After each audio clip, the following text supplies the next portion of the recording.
শ্লীলতাহানির অভিযোগে গ্রেফতার জয়প্রকাশ মজুমদার। জয়প্রকাশ মজুমদারকে গ্রেফতার করে পুলিশ বিধাননগর উত্তর থানার পুলিশ গ্রেফতার করলো বিধাননগর উত্তর থানার পুলিশ। গ্রেফতার জয়প্রকাশ মজুমদার। তৃণমূলের জয়প্রকাশ মজুমদার গ্রেফতার। শ্লীলতাহানির অভিযোগে গ্রেফতার করা হয়েছে জয়প্রকাশ মজুমদারকে।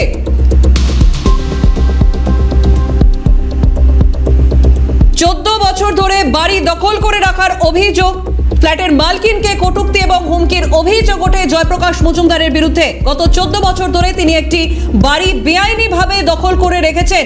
বুধবার সেখানেই জড়ো হন কয়েকজন, বিক্ষোভ দেখান এবং তারপর তাকে থানায় নিয়ে যায় পুলিশ। তৃণমূল নেতা জয়প্রকাশ মজুমদারকে গ্রেফতার করলো বিধাননগর উত্তর থানার পুলিশ। বাড়ি দখলের অভিযোগে এবং শ্লীলতাহানির অভিযোগেও গ্রেফতার করা হয়েছে জয়প্রকাশ মজুমদারকে। বাড়ি দখলের অভিযোগ এবং তাকে ঘিরে রীতিমতো বিক্ষোভ দেখান উত্তেজিত জনতা। পুলিশ গিয়ে আটক করে এবং বিধাননগর উত্তর থানায় নিয়ে যায় জয়প্রকাশ মজুমদারকে এবং তাকে গ্রেফতার করা হয়। গ্রেফতার হলেন তৃণমূলের জয়প্রকাশ মজুমদার।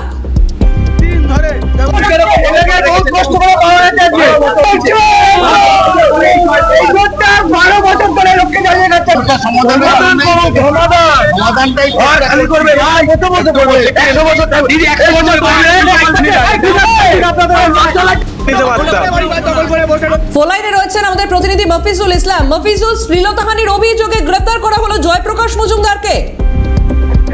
একেবারেই তাকে যে কারণে গ্রেফতার করা হয়েছে, যে অভিযোগের উপর ভিত্তি করে গ্রেফতার করা হয়েছে, সেটা হচ্ছে শ্লীলতাহানি করার অভিযোগ।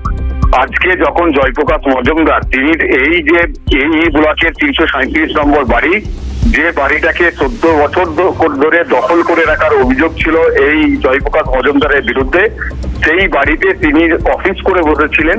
জয়প্রকাশ মজুমদার আজকে যখন তিনি অফিস খুলতে আসেন, সেই সময় কিন্তু তার আগে থেকে এই বাড়ির যিনি মালকিন তিনি আগে থেকে সেখানে উপস্থিত ছিলেন। তাকে এই দরজা খুলে জয়প্রকাশ মজুমদারকে ভেতরে ঢুকতে বাধা দেয়।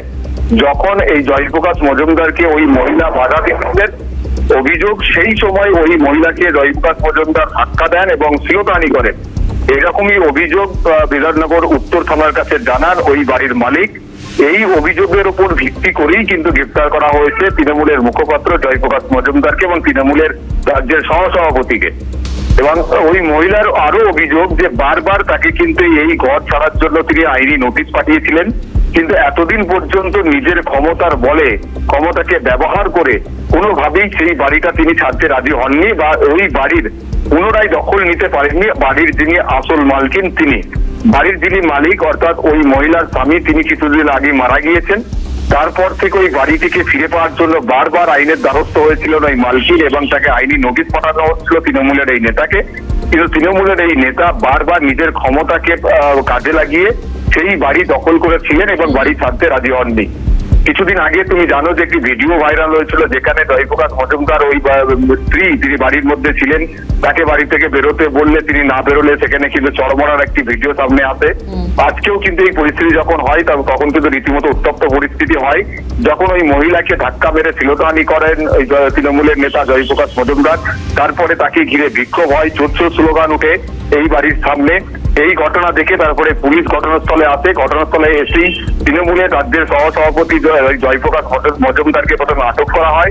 আটক করে থানায় নিয়ে যাওয়া হয় এবং থানায় নিয়ে যাওয়ার পরে ওই মহিলা তিনি যখন লিখিতভাবে জয়প্রকাশ মজুমদারের বিরুদ্ধে মারধর এবং শ্লীলতাহানির অভিযোগ জানান, তারপর সেই অভিযোগের ভিত্তিতেই তাকে কিন্তু গ্রেফতার করা হয়েছে বলে আমরা জানতে পারি। একবারে মফিজুল সঙ্গে থাকো, আরো একবার জানি রাখি শ্লীলতাহানির অভিযোগে গ্রেফতার করা হয়েছে জয়প্রকাশ মজুমদারকে। গ্রেফতার করেছে বিধাননগর উত্তর থানার পুলিশ এবং অভিযোগ উঠছে গত 14 বছর ধরে একটি ফ্ল্যাট বেআইনিভাবে দখল করে রেখেছেন তিনি।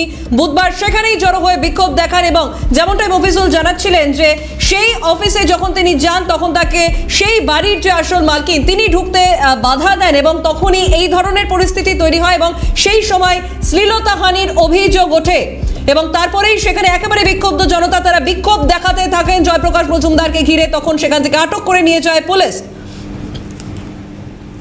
আমাদের সঙ্গে ফোন লাইনে রয়েছেন বিজেপি সাংসদ জগন্নাথ সরকার। জগন্নাথ বাবু, আপনাকে ক্যালকাটা নিউজে স্বাগত। এই মুহূর্তে খবর আসছে শ্লীলতাহানির অভিযোগে গ্রেফতার করা হয়েছে ইতিমধ্যেই তৃণমূলের জয়প্রকাশ মজুমদারকে। ইভেন তার ওপর অভিযোগ উঠছে 14 বছর ধরে একটি ফ্ল্যাট তিনি বেআইনিভাবে দখল করে রেখেছেন। 14 বছর ধরে তার ক্ষমতার বলে তিনি দখল করে রেখেছিলেন এই ফ্ল্যাটটি এবং সেখানে তিনি অফিস চালাতেন। অতীতে তার বিরুদ্ধে বহু অভিযোগে তিনি অভিযুক্ত। বেকার যুবকদের কাছ থেকে কেস করে দেবেন বলে বা পরামর্শ দেবেন বলে টাকা নিয়েছিলেন, সে কাজটা তিনি করে দেন। তার বিরুদ্ধে সরাসরি বহু অভিযোগ ছিল। তার মতো জালিয়াত লোক মানে রাজনৈতিক নেতৃত্বের মধ্যে কমই আছে। তাই তার বিরুদ্ধে তিনি অভিযোগ করুন, সত্যতা আছে কিনা জানি না, না থাকলে হওয়ার কথা নয়। এবং তার এর আগেও বড় অভিযোগ পরিবারের মধ্যেও তার রয়েছে, ওই বাড়ি দখল করে এর আগেও বিভিন্ন সমস্যা আছে। তাই তার যে অভিযোগ হয়েছে তার উপযুক্ত শাস্তি হওয়া উচিত। এই জাতীয় লোক, শিক্ষিত ভদ্রলোক যারা বড় বড় কথা বলেন, নেতৃত্বের বাণী শোনায়, আর তারা যদি নিজে এরকম ক্রাইম করে থাকে, তার জন্য তাদের চূড়ান্ত শাস্তি এবং দ্রুত ফাস্ট ট্র্যাকে বিচার হওয়া উচিত। বেশ, ধন্যবাদ জগন্নাথ বাবু। ফোন লাইনে ছিলেন বিজেপি সাংসদ জগন্নাথ সরকার। মফিজুল, তোমাকেও ধন্যবাদ। ফোন লাইনে ছিলেন প্রতিনিধি মফিজুল ইসলাম।